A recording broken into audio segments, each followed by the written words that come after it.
വഖഫ് ഭൂമി കയ്യേറി അവിടെ നിർമ്മിച്ച വലിയ രീതിയിലുള്ള കെട്ടിടങ്ങളും മറ്റു പള്ളികളും എല്ലാം തന്നെ ഗുജറാത്തിലെ ബെറ്റ് ദ്വാരകയിൽ ഇപ്പോൾ പൊളിച്ചുകൊണ്ടിരിക്കുന്നു എന്ന റിപ്പോർട്ടുകളാണ് പുറത്തുവരുന്നത്. വഖഫ് ഭൂമി അനധികൃതമായി കയ്യേറിയത് വഖഫ് ബോർഡിന്റെ കയ്യിൽ നിന്നും പിടിച്ചെടുക്കാൻ ഗുജറാത്ത് സർക്കാർ ഇതാ തീരുമാനിച്ചിരിക്കുന്നു. ആ ദൃശ്യങ്ങളാണ് നിങ്ങൾ ഇപ്പോൾ കണ്ടുകൊണ്ടിരിക്കുന്നത്. വലിയ രീതിയിൽ അവിടെ പള്ളികൾ എല്ലാം തന്നെ അവിടെ നിന്നും അഴിച്ചു മാറ്റുന്ന കാഴ്ച, അവിടെ നിന്നും തകർത്തു മാറ്റുന്ന കാഴ്ചയാണ് നമുക്ക് കാണാനായിട്ട് സാധിക്കുന്നത്. ഗുജറാത്ത് കോടതിയാണ് ഇതിന് ഉത്തരവ് കൊടുത്തത് എന്നുള്ളതാണ് പ്രധാനപ്പെട്ട ഒരു കാര്യം എന്ന് പറയുന്നത്. മുസ്ലിം ജമാഅത്ത്, ഓൾ ഇന്ത്യ മുസ്ലിം ജമാഅത്ത് ട്രസ്റ്റ് ആണ് ഈ ഗുജറാത്ത് കോടതിയിൽ ഹർജിയുമായി ചെന്നത് ഇത് ചെയ്യരുത് എന്ന് പറഞ്ഞുകൊണ്ട്. എന്നാൽ നിങ്ങൾ ഒരു പരിഗണനയും അർഹിക്കുന്നില്ല എന്നാണ് ഗുജറാത്തിന്റെ ഹൈക്കോർട്ട് ഇപ്പോൾ ഇവരോട് പറഞ്ഞിരിക്കുന്നത് എന്നാണ് നമുക്ക് മനസ്സിലാക്കാനായി സാധിക്കുന്നത്. ബെറ്റ് ദ്വാരകയിലെ ദ്വീപിലെ അനധികൃത കയ്യേറ്റങ്ങൾ സംസ്ഥാന സർക്കാർ പൊളിച്ചു മാറ്റുന്നതിനെതിരെ ബെറ്റ് ദാലെ മുസ്ലിം ജമാഅത്ത് ട്രസ്റ്റ് സമർപ്പിച്ച എല്ലാ ഹർജികളും ഗുജറാത്ത് ഹൈക്കോടതി തള്ളിയിരിക്കുന്നു എന്ന റിപ്പോർട്ടുകൾ കഴിഞ്ഞ ദിവസം തന്നെ വന്നതാണ്. ഹർജികൾ അർഹതയില്ലാത്തതാണെന്നും ഒരു പരിഗണനയും നിങ്ങൾക്ക് ആവശ്യമില്ലെന്നും പോരാത്തതിന് നിങ്ങൾ ഇനി ഇത്തരത്തിലുള്ള ഹർജിയുമായി വന്നു കഴിഞ്ഞാൽ പ്രശ്നം കൂടുതൽ വഷളാകുമെന്നുമാണ് ഇപ്പോൾ വിധിന്യായത്തിൽ ജസ്റ്റിസ് മൗന ഭട്ട് ചൂണ്ടിക്കാട്ടിയത്. നേരത്തെ അനുവദിച്ച ഇടക്കാല ആശ്വാസവും ഗുജറാത്ത് ഹൈക്കോടതി ഇല്ലാതാക്കിയിരിക്കുന്നു, അതും റദ്ദാക്കിയിരിക്കുന്നു ഉത്തരവിൽ. ഹൈക്കോടതിയിൽ കേസ് അവതരിപ്പിച്ച സർക്കാർ ചോദ്യം ചെയ്യപ്പെടുന്ന ഭൂമി സർക്കാർ ഭൂമിയാണെന്ന് തന്നെ പ്രസ്താവിച്ചിട്ടുണ്ട്. ഈ സർക്കാർ ഭൂമിയാണ് വഖഫ് ബോർഡ് കയ്യേറിയിരിക്കുന്നത്, ഈ സർക്കാർ ഭൂമി ഞങ്ങൾക്ക് തിരിച്ചു പിടിച്ചേ മതിയാകുകയുള്ളൂ എന്നുള്ളതിന്റെ കൃത്യമായ തെളിവുകളും രേഖകളും എല്ലാമായാണ് ഗുജറാത്ത് സർക്കാർ ഇത് കോടതിയിലേക്ക് മൂവ് ചെയ്തത്. അതുകൊണ്ട് തന്നെ കോടതിക്ക് ഗുജറാത്ത് സർക്കാരിന് അനുകൂലമായിട്ടുള്ള വിധി മാത്രമാണ് എടുക്കാൻ സാധിച്ചത്. ഇപ്പോൾ ഉത്തർപ്രദേശിലും സമാനമായിട്ടുള്ള ഒരു സാഹചര്യം നടക്കുന്നുണ്ട്. അവിടെയുള്ള വഖഫ് ഭൂമികളിൽ ഭൂരിഭാഗവും സർക്കാർ ഭൂമികളാണ് എന്നാണ് ഇപ്പോൾ യോഗി ആദിത്യനാഥിന്റെ കീഴിലുള്ള കമ്മിറ്റി ഇപ്പോൾ കണ്ടെത്തിയിരിക്കുന്നത്. അവിടെയും ഉടനെ തന്നെ ഇത്തരത്തിൽ ഉള്ള ഒരു നടപടി നമുക്ക് പ്രതീക്ഷിക്കാം എന്നാണ് മനസ്സിലാക്കാൻ സാധിക്കുന്നത്. അതിന്റെ തുടക്കമാണ് ഗുജറാത്തിൽ ഉണ്ടായിരിക്കുന്നത് എന്നും അറിയാനായി സാധിക്കുന്നുണ്ട്.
അനധികൃത നിർമ്മാണങ്ങളുമായി ബന്ധപ്പെട്ട് വാദിക്കുന്നതായി അവകാശപ്പെടുന്ന ഈ ബെറ്റ് ബദേല മുസ്ലിം ജമാഅത്തിന് വിഷയഭൂമികളിൽ ഉടമസ്ഥാവകാശമോ അധികാരമോ ഉള്ളതായിട്ടുള്ള യാതൊരുവിധ രേഖകളും ഹാജരാക്കാൻ സാധിച്ചില്ല എന്നുള്ളതാണ് ഇതിന്റെ ഏറ്റവും വലിയ പ്രധാനപ്പെട്ട കാര്യം എന്ന് പറയുന്നത്.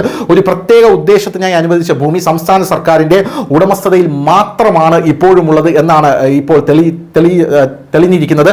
ഏതെങ്കിലും കമ്മിറ്റി, ട്രസ്റ്റ് അല്ലെങ്കിൽ വഖഫ് അത്തരം ഭൂമി അവരുടെ പേരിൽ കൈമാറ്റം ചെയ്യുന്നത് എങ്ങനെയാണ് എന്നാണ് കോടതി ചോദിച്ചിരിക്കുന്നത്. കയ്യേറ്റം ഒഴിപ്പിക്കൽ നടപടികൾ ഘട്ടം ഘട്ടമായി നടന്നു വരികയാണെന്നാണ് സർക്കാർ പറഞ്ഞിരിക്കുന്നത്. ആ ഏരിയ മുഴുവനും ഒഴിപ്പിച്ചെടുക്കേണ്ടതായിട്ടുണ്ട്, അവിടെ പൂർണ്ണമായും സർക്കാരിന് തിരിച്ചു പിടിക്കേണ്ടതുണ്ട്. വഖഫിന്റെ ഭൂമി അല്ല അതെന്ന് സർക്കാർ കൃത്യമായി ഇപ്പോഴും വാദിക്കുന്നുണ്ട്. എന്തായാലും ഒന്നാം ഘട്ടത്തിൽ 23 മുതൽ 29 വരെ, അതായത് കഴിഞ്ഞ വർഷം ഡിസംബർ 23 മുതൽ 29 വരെയുള്ള കാലയളവിൽ ഫാത്തി ഗേറ്റിലെ 3 വീടുകളിൽ, റവാദ തടവിന് സമീപമുള്ള 15 കടകളും, സിദ്ധാർത്ഥ ക്ഷേത്രത്തിന് സമീപമുള്ള ഹിന്ദു പൂജാരിമാരുടെ 17 വീടുകളും, ഭൂരിപക്ഷ ഭൂരിപക്ഷ സമുദായത്തിൽപ്പെട്ടവയായിരുന്നു പൊളിച്ചു കളഞ്ഞവയിൽ എന്നുള്ളതാണ് ഏറ്റവും പ്രധാനപ്പെട്ട ഒരു കാര്യമെന്ന് പറയുന്നത്. അപ്പോഴൊന്നും ആരും നിലവിളിക്കാൻ വന്നില്ല. എന്നാൽ ഇപ്പോൾ വലിയ നിലവിളി അവിടെ നിന്നും ഉയരുന്നു. രണ്ടാം ഘട്ടത്തിൽ അതായത് കഴിഞ്ഞ മാസം 3-ാം തീയതി മുതൽ 17-ാം തീയതി വരെയുള്ള കാലയളവിൽ ആകെ 406 പാർപ്പിട വാണിജ്യ മതപരമായുള്ള ഘടനകൾ പൊളിച്ചു മാറ്റി. തൽഫലമായി ഏകദേശം 62,72,97,000 രൂപ വിലമതിക്കുന്ന 1,21,746 ചതുരശ്ര മീറ്റർ വിസ്തീർണമുള്ള സർക്കാർ ഭൂമി അനധികൃത കയ്യേറ്റത്തിൽ നിന്ന് മോചിപ്പിക്കപ്പെട്ടു എന്നും അറിയാൻ സാധിക്കുന്നു.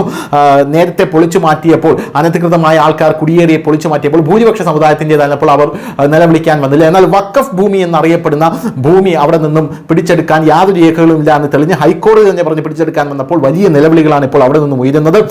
എന്തായിരുന്നാലും ഖബറിസ്ഥാൻ, ഭൂമിയിലെ ദർഗ, മദ്രസ ഘടനകൾ പൊളിക്കുന്നതിനുള്ള നോട്ടീസിനെ കുറിച്ച് സർക്കാർ പറഞ്ഞത് 12/9/1989, അതായത് 1989 സർക്കാർ പ്രമേയത്തിൽ അനുവദിച്ച ഭൂമി അത് അനുവദിച്ചതിന് പുറമെയുള്ള മറ്റേതെങ്കിലും ആവശ്യങ്ങൾക്ക് ഉപയോഗിക്കുന്നുണ്ടെങ്കിൽ സംസ്ഥാന സർക്കാരിന് യാതൊരു അറിയിപ്പും കൂടാതെ സ്ഥലം കാലതാമസമില്ലാതെ തിരിച്ചെടുക്കാമെന്ന വ്യവസ്ഥ നൽകിയിട്ടുണ്ട്. അല്ലാതെ ഇത് വഖഫിന് കൊടുക്കാനുള്ള ഭൂമിയല്ല എന്നും കൃത്യമായി പറയുന്നുണ്ട്. ഭൂമി അതിർത്തി നിർണയിച്ചതല്ലാതെ മറ്റു തരത്തിലുള്ള നിർമ്മാണങ്ങൾ അനുവദനീയമല്ല എന്നും അപ്പോഴേ പറഞ്ഞിട്ടുണ്ട്. അതിനിടയിലാണ് ഇത്തരത്തിലുള്ള ക്രയവിക്രയങ്ങളെല്ലാം ഇവിടെ നടന്നിരിക്കുന്നത് എന്ന് പറഞ്ഞുകൊണ്ടാണ് ഇപ്പോൾ സർക്കാർ വഖഫ് ഭൂമികൾ പിടിച്ചെടുക്കാനായി തുടങ്ങിയിരിക്കുന്നത്. News desk, news India Malayalam.